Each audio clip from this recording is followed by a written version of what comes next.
जय हिंद दोस्तों। अब दोस्तों हम लोग इस बात का चर्चा करते हैं कि अगर सर रूट में कोई नंबर रहता है, उसका स्क्वायर करते हैं तो वो नंबर ही क्यों बाहर आता है, उसका क्यूब क्यों ना हो जाता है, उसका स्क्वायर क्यों ना हो जाता है, उस बात को हम लोग चर्चा करते हैं। बेसिकली दोस्तों हम लोग इस बात को जानते हैं कि अगर सर रूट में कोई नंबर रहे उसका मतलब क्या होता है। रूट में अगर कोई मान लीजिए कोई नंबर है, ए है, इसका क्या मतलब है?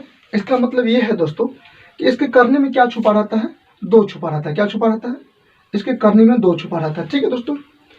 अब जब करने को हम लोग जैसे ही हटाते हैं दोस्तों, इस बात को आप लोग ध्यान रखिएगा कि करने को हम लोग जैसे ही हटाते हैं तो ये करने क्या होता है, इसके पावर जो है 1/2 हो जाता है, यानी कि पावर कितना हो जाता है, हाफ हो जाता है। ठीक है दोस्तों, पावर कितना हो जाता है, हाफ हो जाता है। ठीक है, इसी बात दोस्तों अगर आप लोग समझ गए हैं तो इसी बात को हम लोग यहाँ पे अप्लाई करने वाले हैं। ठीक है दोस्तों।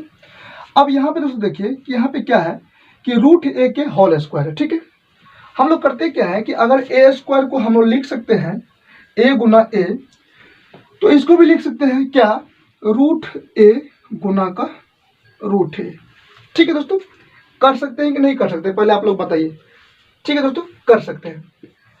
अब हम लोग करते क्या है, हमने बताया आपको कि अगर रूट में कोई संख्या रहेगा तो इसके करने में कितना छुपा रहता है, दो छुपा रहता है, तीन नहीं छुपा रहता है, तीन लिखा रहता है। ठीक है दोस्तों, दो छुपा रहता है।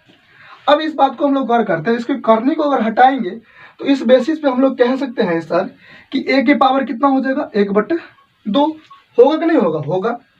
और इस ए के पावर कितना हो जाएगा, 1/2 होगा। ठीक है दोस्तों, इस बात को आप लोग समझ गए।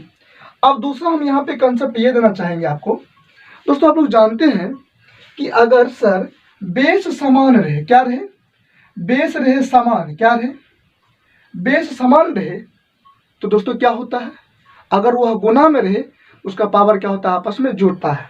कहने क्या मतलब है कि ये नीचे वाले जो है दिख रहा है ये आपको, इसको हम लोग कहते हैं बेस, यानी कि आधार कहते हैं। ठीक है दोस्तों, ठीक है। और यहाँ पर भी इसको हम लोग क्या कहेंगे, बेस कहेंगे, यानी कि आधार कहेंगे। ठीक है दोस्तों। अब यहाँ पर भी बेस ए है और यहाँ पर भी बेस क्या है, ए है, यानी कि दोनों क्या है, समान है। और बीच में देखिए किसका साइन है, गुना का साइन है। तो हमने क्या कहा कि अगर बेस समान रहे और वह क्या हो, गुना के फॉर्म में हो, उसका पावर क्या होता है, आपस में जुड़ता है।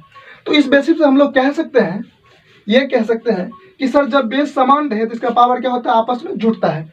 यानी यहाँ से हम सिर्फ ए को लिखेंगे और इसका आधा आधा पावर जो है इसको क्या करेंगे, हम लोग जोड़ देंगे। तो आप लोग जानते हैं कि आधा आधा जोड़ते हैं तो कितना हो जाता है, 1 नहीं, ये आधा आधा जोड़ेंगे कितना हो जाएगा, 1 हो जाएगा। ये क्या हो जाएगा, ए के पावर 1, और ए के पावर को हम डायरेक्ट ए लिख सकते हैं।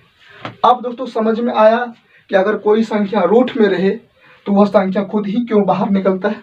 इसमें इतना बड़ा ये लॉजिक था। लॉजिक अगर आपको पहले से पता होगा उसके लिए धन्यवाद, अगर नहीं पता है तो आप सीख लीजिए। ठीक है दोस्तों, इसी बात दोस्तों हम लोग यहाँ पे अप्लाई करके दिखाते हैं। अगर इसको हम लोग 2 लिख दिए तो कोई खराबी किए नहीं, क्योंकि उसके लिए हमने क्या किया है, पहले ही इतना बड़ी चर्चा कर चुके हैं।